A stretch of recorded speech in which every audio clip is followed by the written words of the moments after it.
안녕하십니까? 저는 유모와 인자로 주의를 환하게 밝히는 유인한 목사입니다.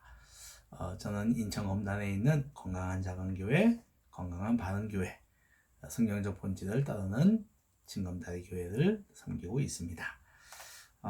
우리는 진검다리 교회는 건물을 소유하지 않으며 성도가 100명이 모이면 분립하는 건강한 교회입니다. 우리는 하나님께서 고난 이후 한국교회를 기존의 한국교회 생태계를 기존의 건물 중심, 외형 중심에서 성경적 본질을 따르는 건강한 작은교회 중심으로 변화시켜 줄 것을 믿으며 준비하고 있습니다. 저희와 같이 한국교회를 새롭게 세울 뜻이 있는 성도님들을 기다리고 있습니다. 한국교회를 새롭게 할 건강한 교회 운동에 동참해 주십시오.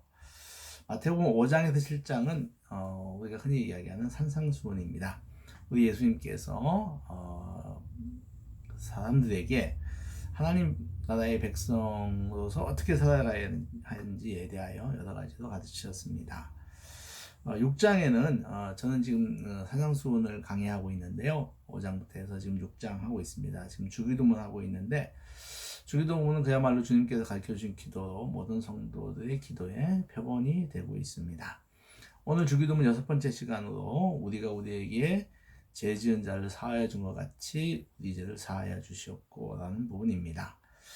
주기도문을 가르치면서 주님은 사람에게 세 가지를 구하라고 말합니다. 첫째는 일용할 양식을 구하라고 말씀하시고요. 두 번째는 용서할 것을 말씀하시고, 세 번째는 악으로부터 구원받기 위해서 기도하라고 합니다. 이 세 가지는 사람에게 있어서 매우 핵심적인 사항이죠. 일용할 양식이 없으면 우리는 살아가기 생존 자체가 불가능합니다. 용서는 어떻습니까? 대인관계의 핵심입니다. 용서 없는 인생은 아주 팍팍하고 천박한 인생입니다. 시험과 악은 우리 인생을 실패하게 합니다. 그러니까 시험과 악에서 승리하면 그 인생은 성공을 합니다. 일용할 양식, 또 용서, 악으로부터 보호받는 이 세 가지는 우리가 인생을 살아가는 데 있어서 빼놓아서는 안 되는 아주 중요한 가치들인 것이죠.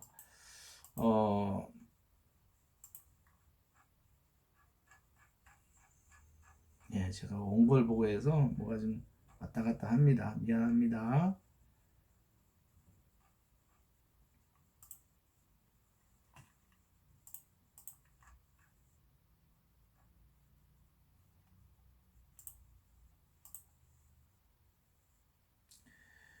예, 오늘 우리 주님은 우리가 죄 지은 자를 사하여 준 것 같이 우리 죄를 사하여 주시옵고라고 기도하러 가르치십니다. 우리가 서로를 용서한 것 같이 우리 죄를 용서해 달라고 하는 거죠. 근데 이 표현이 좀 독특합니다. 이를테면 사람의 행위를 보고 판단하신다는 이 말씀은 복음적 표현하고는 좀 다르죠. 은혜와 복음적으로 말한다면 앞뒤의 순서가 바뀌어야 합니다. 하나님이 너희 죄를 사하여 준 것처럼 너희도 서로 죄를 사하여 주기를 구해라 라고 하는 거죠. 이 표현이 더 적절합니다. 로마서에 나오는 이런 말씀이 있습니다. 너희가 죄인 되었을 때에 내가 사랑한 것 같이 너희도 서로 사랑해라. 그렇습니다. 내가 사랑했으니 너희도 사랑하라고 하는 것입니다. 그런데 용서는 순서가 바뀌었어요. 서로에 대한 용서를 보시고 우리의 죄를 용서하신다는 뜻입니다. 용서에 대한 가르침으로 유명한 마태복음 18장의 이야기 나오죠. 1만 달란트 빚진 자의 이야기가 나옵니다. 주인은 자신에게 10,000달란트를 탕감받은 종이 나가서 자기에게 100다나리온 빚진 친구를 용서하지 않고 감옥에 집어넣는 것을 봅니다.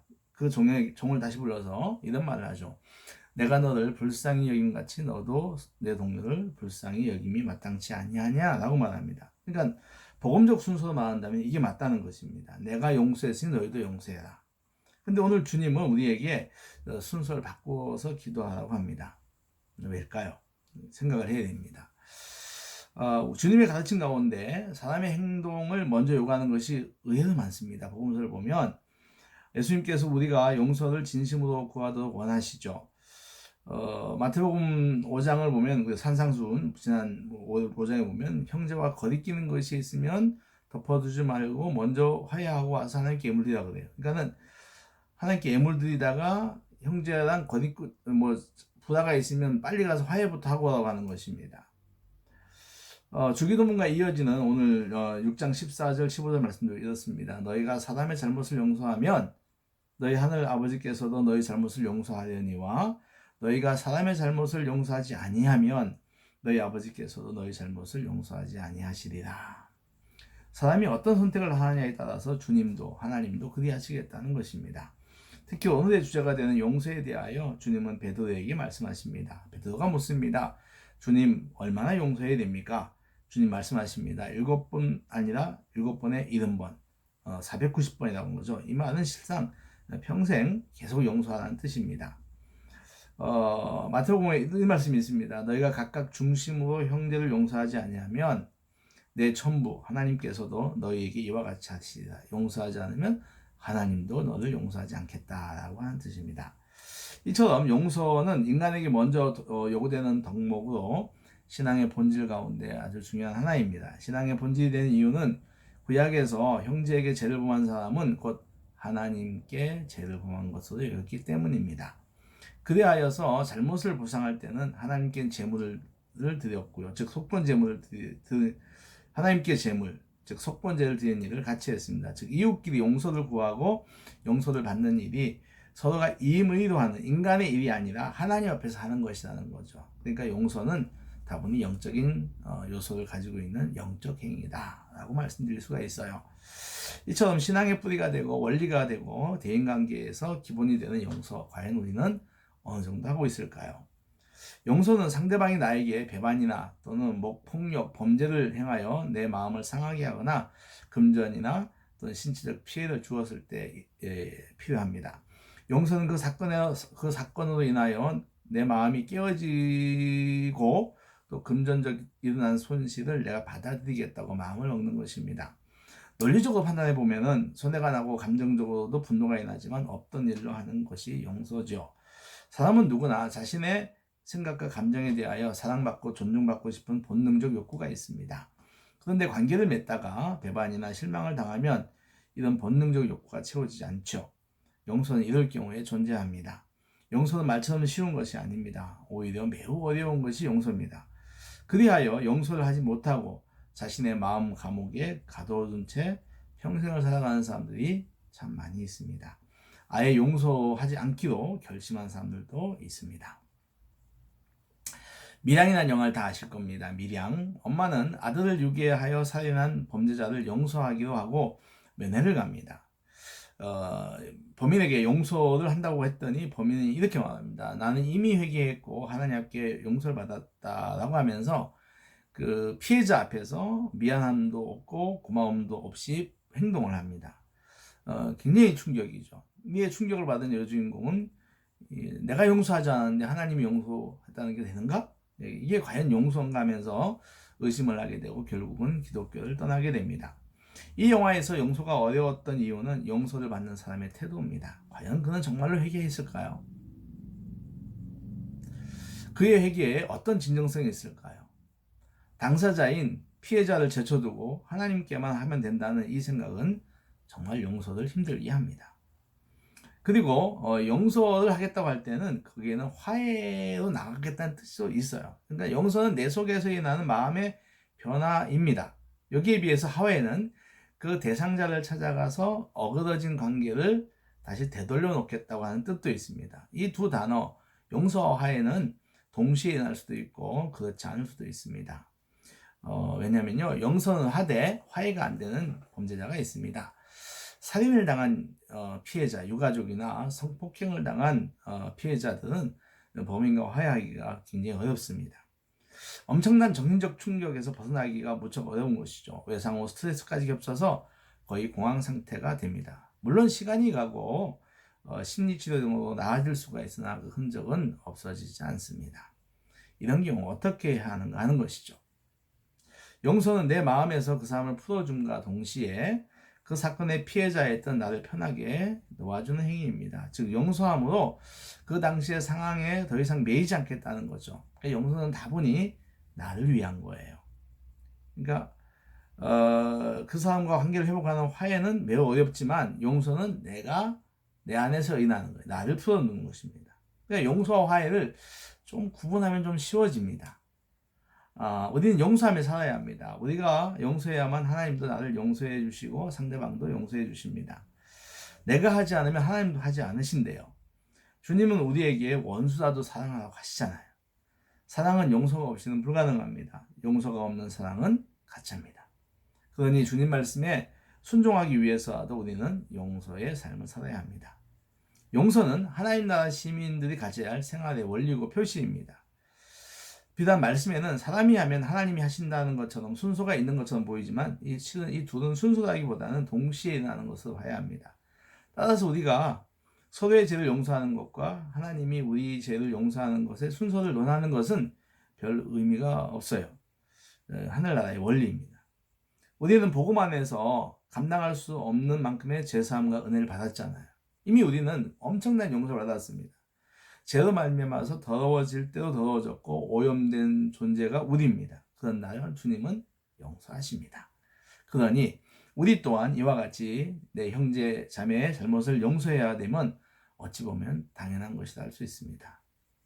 70번씩 7번 평생 용서하라고 하는 예수님의 말씀을 기억해야 할 필요가 있습니다. 용서는 초대교회에 믿는 사람들의 중요한 표시 가운데 하나였습니다. 에베소 4장 32절에 말합니다. 서로 인자하게 하며 불쌍히 여기며 서로 용서하기를 하나님이 그리스도 안에서 너희를 용서하신 것 같이 해라. 그렇죠. 거기는 하나님께서 먼저 용서하신 것 같이 너희도 용서하라고 합니다.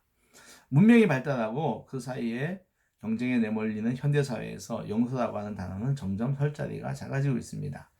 복잡한 이해관계 속에서 상상할 수 없는 범죄들이 매일매일 일어나고 있습니다. 이로 인하여 용서보다는 극한적 처벌을 또 합당한 처벌을 주장하는 소리가 높아지고 있습니다. 또한 일상에서도 우리의 주변 사람들에 대하여 우리는 많은 잘못을 저지르고 있습니다. 중요한 건 이겁니다. 우리에게 관용의 정신이 있어야 한다는 것이죠. 2011년 7월 우리가 잘 아는 사건이 있습니다. 노르웨이에서 오토하스맨이 나는 브레이비크 사건입니다. 이 브레이비크가 총을 난사해서 청소년 77명이 죽었습니다. 319명이 크게 다쳤습니다. 이로 인해서 인권과 개인의 자유, 관용을 중시 여기는 북유럽 국가 노르웨이는 큰 충격에 빠집니다. 범인에 대한 강력한 처벌을 요구하는 여론이 들끓었습니다. 그 나라의 국시가 관용입니다. 이 관용이 과연 가치가 있는가에 대한 의문도 일었습니다. 어떻게 됐을까요? 그럼에도 노르웨이는 이 관용의 정신을 놓지 않았습니다. 범죄가 많고 중하다 하여서 모두 처벌하면 정의로운 사회는 될 수가 있다. 맞는 말이죠. 그러나 결코 성숙한 사회라고는 할 수 없다. 이것이 노르웨이의 결정이었어요. 오늘날 예수님께서 말씀하신 용서의 가르침 안에 있는 성도들의 모습, 우리의 모습을 한번 돌아보게 됩니다. 내가 용서와 관용에 대해서 인색하다면 우리는 빨리 교정되어야 됩니다. 그래야지만 우리 인생이 성숙해지고 자유로워지고 더 풍성해집니다. 주님께서 우리에게 순서를 바꾸어 기도하라고 가르치신 이유, 그래야 우리가 하나님께 용서를 받을 수 있기 때문이며 용서가 하나님과 연결되어 있는 그리스도인으로서의 정체성을 더욱 굳게 하는 영적 표시가 되기 때문입니다. 성도의 용서, 하늘과 연결된 거룩한 영성입니다. 더욱 용서와 관용의 삶 되시기를 주의 이름으로 축원합니다. 아멘. 기도하겠습니다. 하나님 아버지, 주기도문에서 나오신 이 용서의 교훈을 저희들이 잘 묵상하고 깨닫고 용서의 사람들 다 되게 하여 주시옵소서. 예수님의 이름으로 기도합나이다. 아멘. 예, 좋아요, 네, 구독하기 부탁합니다. 예, 사랑합니다. 잘 안 되는군요. 예, 사랑합니다.